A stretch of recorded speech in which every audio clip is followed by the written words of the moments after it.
Bonjour à toutes et tous, sortez vos cahiers de jeu, c'est parti. On va aller plus loin dans la conceptualisation de ce module de formation sur la phase dynamique, où on est dans la défense et on est proche du porteur de balle. On va parler stratégico-tactique. Donc maintenant, tout l'intérêt pour moi sur chacun des chapitres suivants, c'est d'aller plus loin sur chacune des sous-thématiques, jeu debout, jeu au sol et relance de jeu. Ok. En bleu clair, on est donc sur le -12, -14. Ok. En bleu clair, comme d'hab, c'est la phase 1 de ces 4 ans. Et en bleu foncé, c'est la phase 2 de ces 4 ans. D'accord. Alors, jeu debout, qu'est-ce qu'on entend par jeu debout? On va directement plonger ici. Donc, en mouvement, donc c'est les joueurs qui vont être en mouvement. On va avoir 4 attaquants. Et la situation de référence, c'est le 4 contre 3 plus 1. Qu'est-ce qu'il y a dans ces 4 attaquants? Il y a un 9. On introduit le poste, ce poste-là de numéro 9.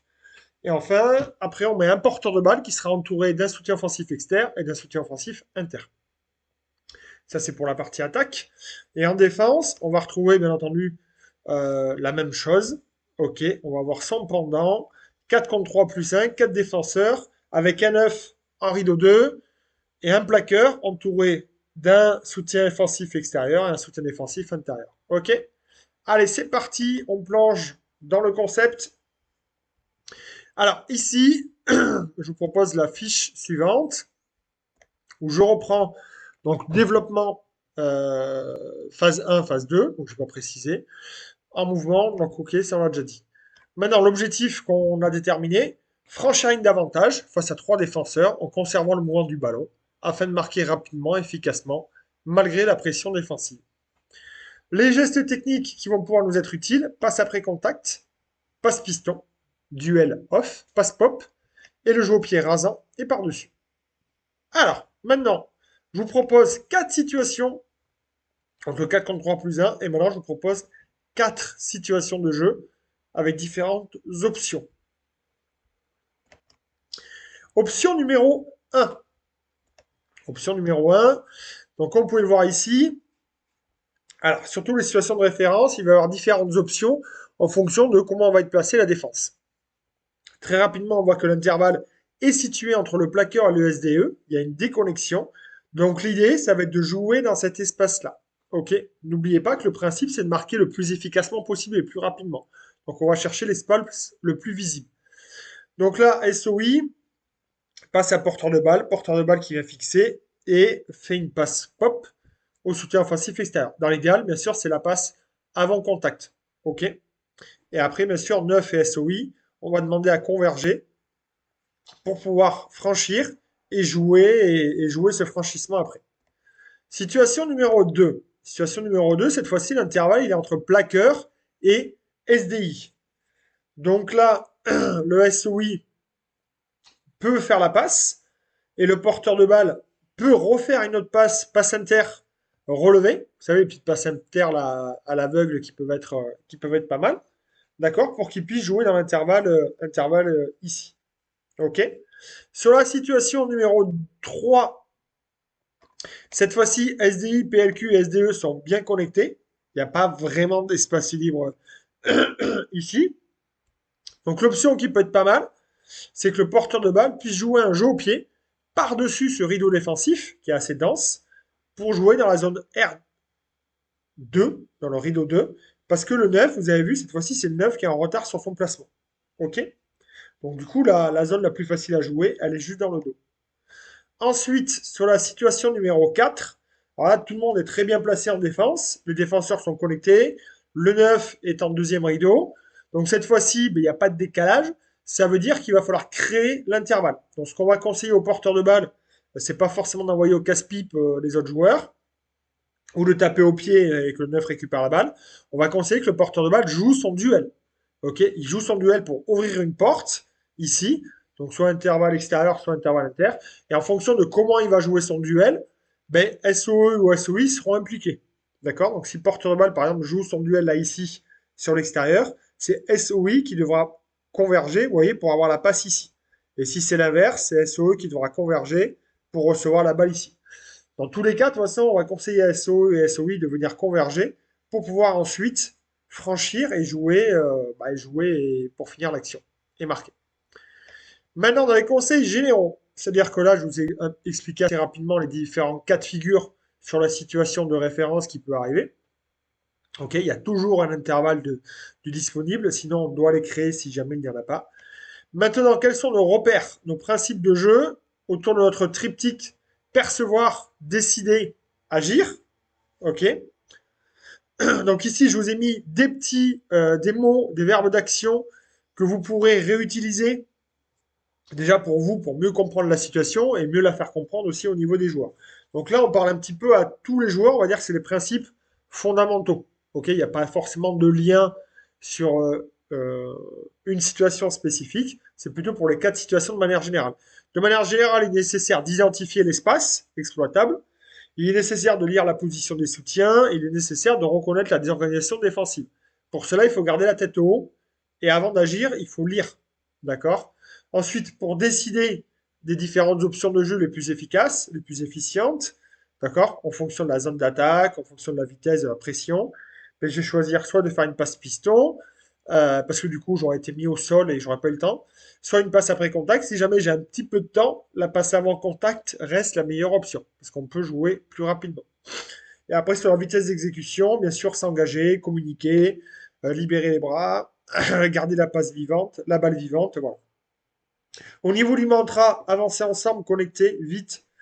Non, celui-là, il est pas bon. Ça, c'est un mantra défensif. Il faudra jouer au copie-colle un mantra offensif.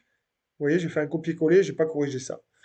Voilà. Là, par contre, on peut se rajouter des petits objectifs un peu plus spécifiques, un peu plus allez, challengeants pour les joueurs. Par exemple, réussir au moins 8 franchissements sur 10 durant des séquences courtes de 3 minutes. Voilà, c'est un exemple. Ensuite, donc ça, c'est votre recto, pour si jamais vous imprimez les feuilles. Et au verso, il y aura encore un petit peu plus de détails. Et ça va être intéressant, notamment pour le suivi des joueurs, mais plus spécifiquement pour voir leur évolution, parce qu'il y a une case progression ici, comme j'ai pu vous l'expliquer dans l'explication du cahier de jeu. Hop, donc ici, il y aura une petite case ici à remplir pour voir un peu la progression des joueurs. En tout cas, là ici, vous voyez, on reprend les différentes situations avec où est l'intervalle. Ok. On a nos rôles, porteur de balle SO, porteur de balle SOI, voilà, suivant l'implication des rôles. Donc l'idée, c'est d'avoir un comportement limitant. Donc moi, j'observe vite et en fonction de ce que j'ai observé, je dégaine la bonne question pour amener le joueur à lui-même réfléchir et à changer son comportement. Ok, c'est lui-même qui doit trouver la réponse et après, je le valorise par rapport à la réponse qu'il a su mettre en action pour vraiment renforcer la terminologie. Donc ça, je vous laisserai regarder un peu plus en détail. Ensuite, au niveau défensif, on a vu offensif, maintenant on va voir la partie défensive. Ok. Donc j'ai mis phase 1, mais il n'y a pas de phase 1, hein, ça concerne phase 1 et phase 2.